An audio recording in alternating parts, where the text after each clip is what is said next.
Hello, my name is Dr. Scott Eric Hamilton. This presentation, Writing Analytically, is from the Writing Centre here in University College Dublin.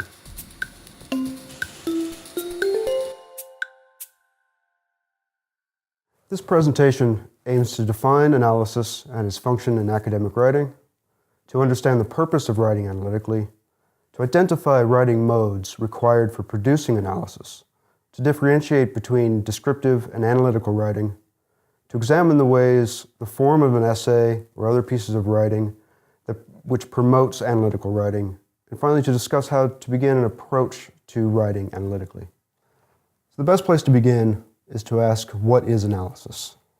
As in this slide, Hooper indicates, the word analysis derives from the Greek term meaning to take apart. In the contemporary academic context, we take this to mean to deconstruct something methodically, in order to generate a more intricate understanding of what it is being analyzed. So what does it mean to analyze something? To analyze a given topic or issue is to generate knowledge of that topic or issue by presenting research claims of significance, of the different parts of that topic or issue within an intended context.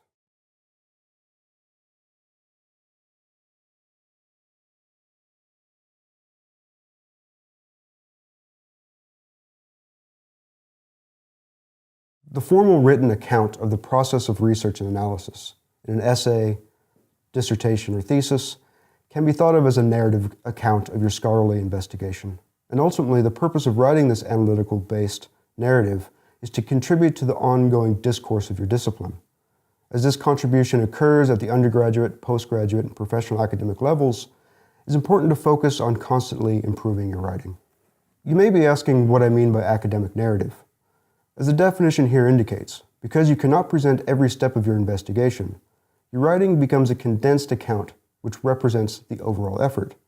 Therefore, it is important to present that narrative account as explicitly as possible, so the reader cannot interpret your argument in any other way than intended. This narrative account will consist of three modes of writing: that's descriptive, explanative, and argumentative. And now I will define those for you. Description or descriptive writing is a detailed informative account of an observed object or phenomenon. That is, an overall view of the topic or the thing that is to be analyzed. I will use Spacex as an example. Spacex is the first privately owned company to produce and launch an orbital rocket into space. In this case, the company Spacex, as a privately owned commercial space exploration company, is the object to be analyzed in order to understand its significance in the context of the future of commercial activity in outer space. So that is the object to be analyzed. Let's look at explanation. This can be thought of as an account of the causality of a thing or phenomenon made valid by statements which carry the strength of natural law. Once the object has been identified, it is important to explain the reasons for or causality of the existence of that object. This mode of writing contributes to validating the need for analysis. So in our example, Spacex made history by launching the first privately owned orbital rocket in 2010 and then another one in 2012. In our example, the object is Spacex. The explanation for this object or phenomenon is that Spacex has made a significant advancement for space exploration activities. Spacex has made history by launching the first privately owned orbital rocket. That explains why Spacex is important for analysis. In terms of providing an argument, argumentation is the significance of the object or phenomenon as related to a specific context or intent. As the description and explanation of the object is vital for providing an analysis, it is the argument or the analytical discussion which contributes to the understanding of the topic as it relates to your field of study. So in terms of providing an argument for significance, in this slide, the SpaceX launches and technological developments have initiated an era of commercialized space exploration, bringing with it ethical considerations. And these are laid out in the slide. So we're looking at the ethics of SpaceX. Ultimately, the intentions of SpaceX for future activity exposes the ineffectiveness of the 1967 Outer Space Treaty that attempts to govern international missions in space. The argument in this case claims that the significance of these activities relates to laws which govern individual sovereign nations and the ethics which go with those. So the next step is to understand what is analytical writing, what is not, and how to identify the difference. So we're now going to look at analytical writing versus descriptive and explanative writing. As the chart shows, descriptive writing serves specific functions. It states what happens. It gives the story thus far. It states a specific method, explains what a theory is. It lists things that need to be listed. It states links. It gives information. Whereas critical or analytical writing, as already mentioned, identifies significance. It also identifies importance and draws reasonable conclusions based on research.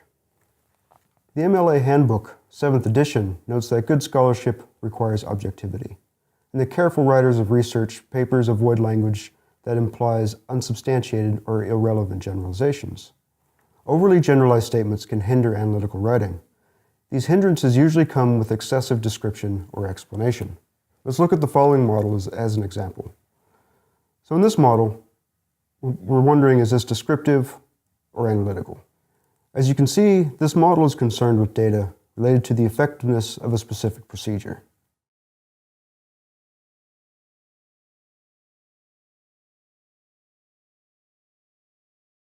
However, it is ultimately descriptive. In this version, you can see that more information is given. This version provides more discussion on significance. The statement, procedure A is recommended to be implemented as standard operating procedure, provides a resolution for which procedure is better for implementing as standard practice. This is the significance in the related context. Now I'd like to look at the form of analytical writing and how it contributes to making such claims. On this slide, you'll see a form for the standard essay. It provides an introduction, which gives the overview of the topic, identifies a specific issue or question to solve. It then gives the thesis, that which will be argued, and then the methodology for the essay. The following body sections include a topic sentence, specific point, evidence, examples, and then the critical analysis of the evidence, and is repeated in each body section with a standard conclusion as well. Now I'd like to break down these different sections for you. The topic sentence states the specific focus of the section to be examined. This happens with each section. The specific point then identifies the issue within the topic as it relates to the essay and the thesis as a whole. The evidence provides supporting materials which validate the issue, and then it gives examples. There's specific materials which embody the issue. And then comes the critical analysis. This examines the above to provide the significance of the materials, to further prove validity of the thesis statement, an analytical stance of the section and the essay as a whole. So let's look at another model as an example. This slide deals with a hypothetical text and a concept which it is promoting. Is this passage about the text and the concept descriptive or analytical?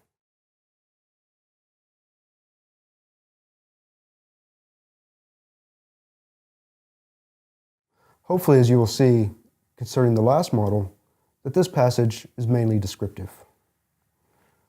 As you can see in the breakdown here, it starts with description, and it gives explanation of that description only with no discussion of significance. In this version, the sections in blue contribute to the analysis. The first part is description of the topic sentence, which then gives explanation of that. The second part is a specific point, which followed by the explanation of that point. After that is the argument, which concludes that text A, in the time which it was written, the concept can be evaluated critically in new ways, expanding its viability to other socio-academic spheres of investigation, such as whatever hypothetical socio-political issue you wish to examine. This proves the significance of the concept goes far beyond what is commonly thought. That can be an argument in itself. I'd now like to look at a quick example in terms of how to establish the answer to a question. I'd like to look at The Trial by Franz Kafka. To provide a little background, the novel The Trial, originally published in 1925, is a modernist text in which the protagonist, Joseph K., is arrested by an unspecified agency for an unspecified crime. So let's look at the following statements, and which one is a clear articulation of an argument. This essay will consider Kafka's The Trial as a modernist portrayal of judicial process, or this essay will examine Kafka's novel The Trial as a criticism of justice and the social implications regarding the absurdity of maintaining antiquated judicial process within the era of modernism. Hopefully you can see that the second one provides more context and provides a critical stance on which the novel can be thought, whereas the first claim is a mere description of the book. So that brings the question, what is the function of description analytical writing? Descriptive writing is useful for the setting of the general context for which you'll be providing your analysis. It also provides an overview of the evidence, which is very beneficial for setting up your analysis. In your conclusion, it provides a brief account of your thesis before presenting your final point. But be careful of over-relying on summary once you have established the general context. So where to begin to provide analysis? First, it is useful to establish a research question.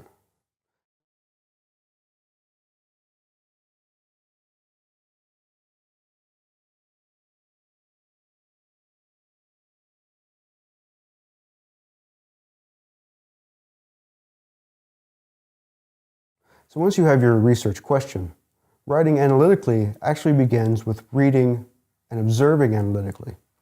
Analytical observation includes looking for patterns of repetition or presence, identifying organizing patterns, investigating anomalies.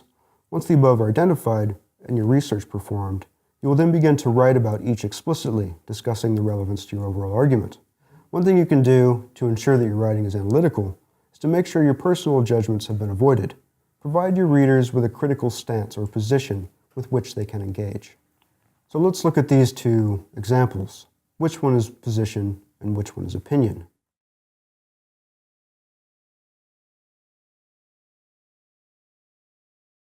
Clearly, the first one is opinion, because words like beautiful, amazing, I feel, and great are expressions of personal judgment or value, whereas the second one is more objective.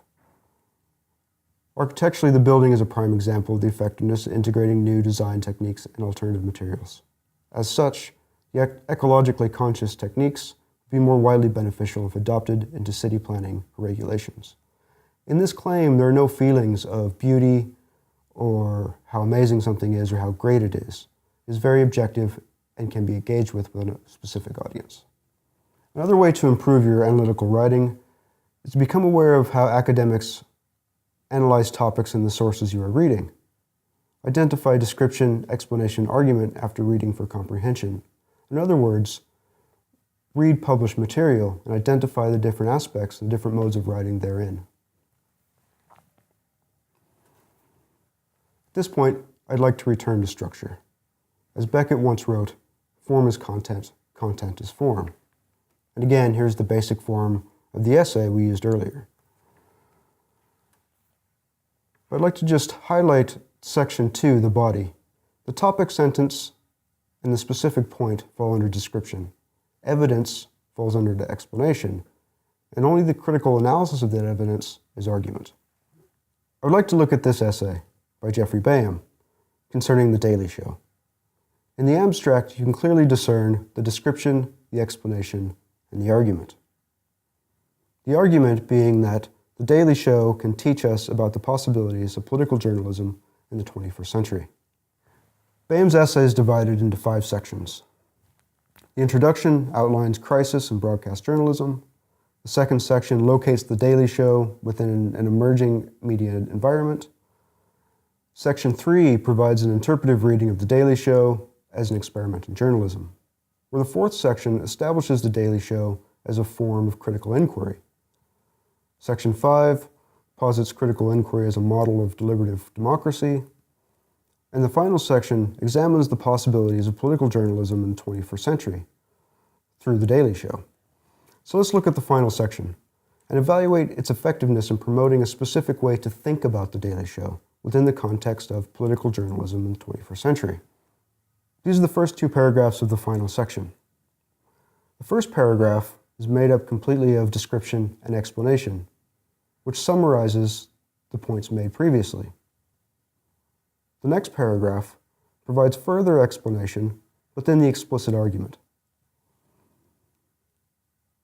Boehm claims that, never claiming to be news, The Daily Show can hardly be charged with being illegitimate journalism, either by the political structures it interrogates or the news media it threatens.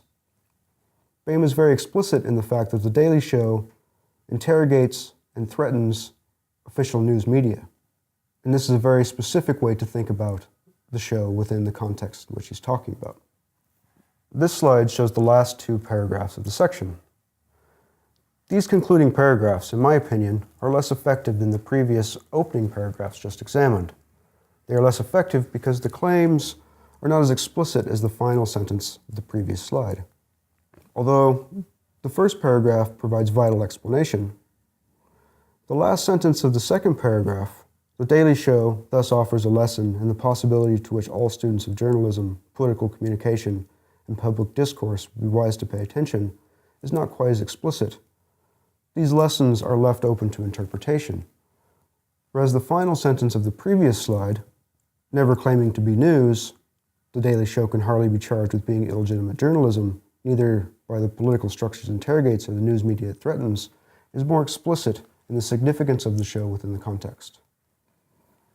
I'd like to now look at another hypothetical example. In the following, we'll identify the topic sentence, explanatory material, and the analysis. As you can see on this slide, the topic is concerned with climate change as a divisive topic.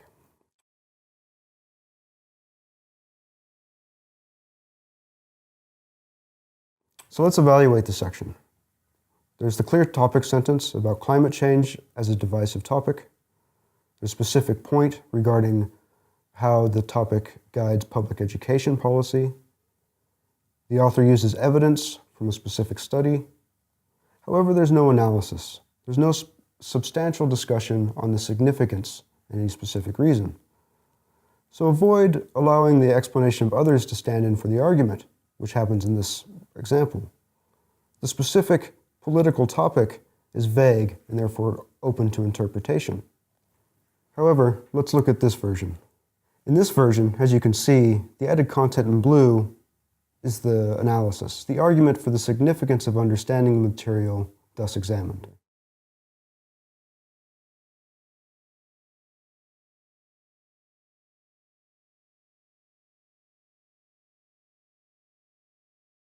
Let's evaluate this version.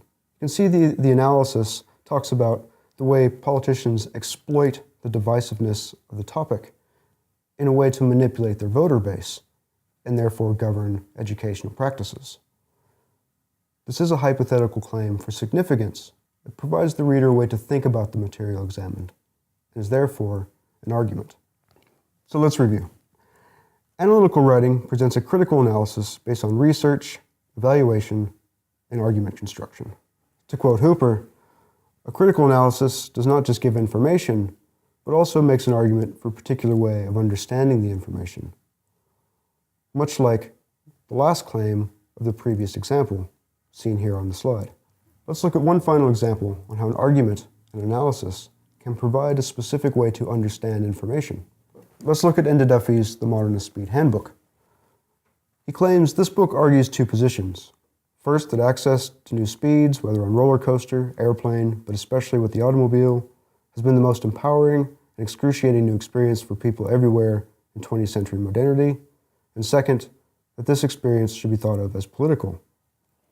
In case he wasn't clear enough, Duffy reiterates a few pages later. Remember the two claims. First, speed is the new single pleasure invented by modernity. Second, the experience of speed is political. Duffy's argument here is intended to modify our thinking regarding speed and modernity as a political experience, and not just in relation to history or art or architecture. This does add a new way of thinking about the whole topic. So, in order to write analytically, a balance of descriptive, explanative, and argumentative modes of writing must be incorporated to produce effective, detailed-oriented scholarship. In order to ensure you're writing analytically, you can ask yourself specific questions, much like those in the following slide. which are examples but not an exhaustive list.